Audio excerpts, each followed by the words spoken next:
Hi, this is Diana Scothorn, the founder at the Benefit Link, and today we are going to briefly discuss some misconceptions with getting enrolled into Medicare.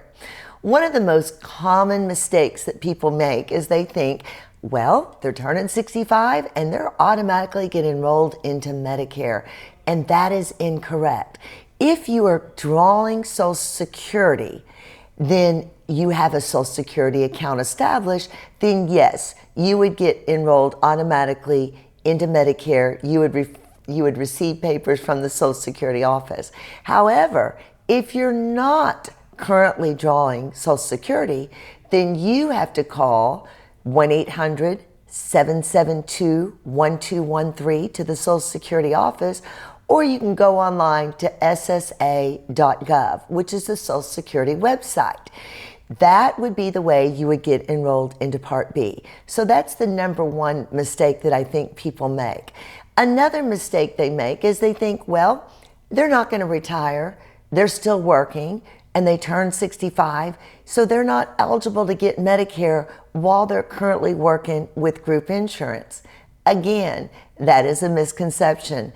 Once you turn 65, you have what's called an IEP, which is an initial enrollment period, where you're able, even if you're working still, to get onto Medicare, your Part B, and also get Medicare Supplemental Insurance, which most of the time turns out to be more cost-effective and better benefits for you.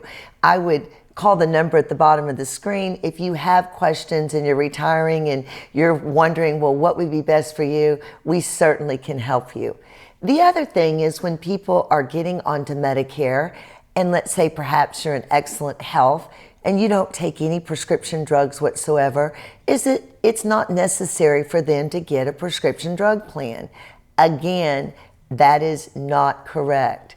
If you are eligible for Medicare, you're no longer working, you do not have credible group coverage or credible prescription drug coverage, you are required to take out a Medicare prescription drug plan known as a PDP, prescription drug plan, if in the event you want to not have a penalty.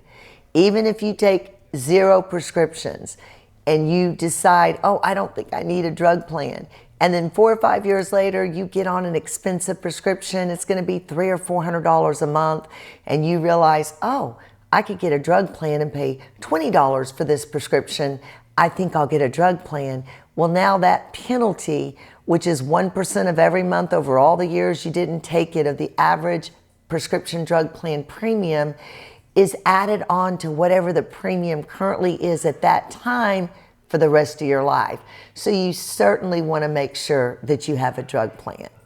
Another misconception is that if they get a Medicare Advantage plan, that is also considered a Medicare supplement, and that is incorrect.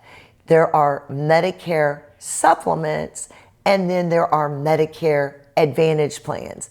And a Medicare supplement is where Medicare is your primary, and your secondary insurance is an insurance company that fills in all the gaps with Medicare.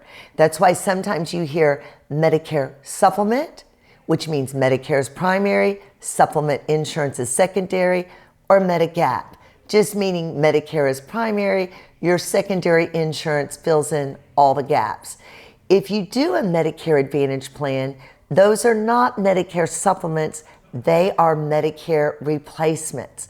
That means that Medicare is no longer your primary carrier, and the money that would go typically to the Social Security for your Part B premium is now going to go to an HMO or a PPO with a network of doctors and providers that would now become your primary Medicare provider.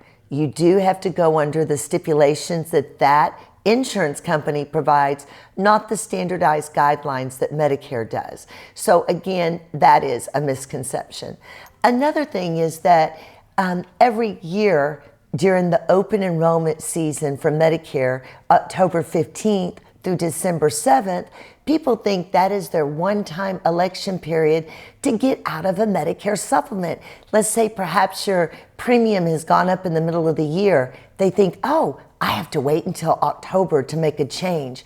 That is incorrect. You can change Medicare supplemental insurance any time of the year you want. You only have the October 15th to December 7th to make election changes on your drug plan and Advantage plans. As far as your Medicare supplement, you can do that anytime you want. Another one is that when people retire, they think, well, excuse me, I'm going to take some time to be able to figure out what I want.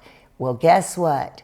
If you don't get your Medicare in place, if you do not have it and you're currently working within 63 days, let's say perhaps that it is now August of the end of the year and you're retiring, and then you decide, oh, I'm going to wait a little bit and figure out what I want. Now 63 days has passed. Not only is there a penalty for not getting it done within 63 days, now you can't even apply for Medicare until the following year in July. Your Medicare would go into effect July 1st. So not only if you retired in August, are you going to have the penalty for not doing it within 63 days? The penalty is going to be even bigger because you cannot even get on Medicare until the following July. So I hope these few little hints and tips help you if you're in a period of confusion as far as what to do and what is the Medicare guidelines.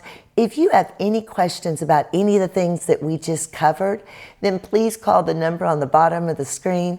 Know the benefit link is here to serve you. We want you to have the absolute best coverage, but more importantly, we want you to be informed with correct information so you can make an educated decision about the most important thing you're going to have in your Medicare years, and that is your health care.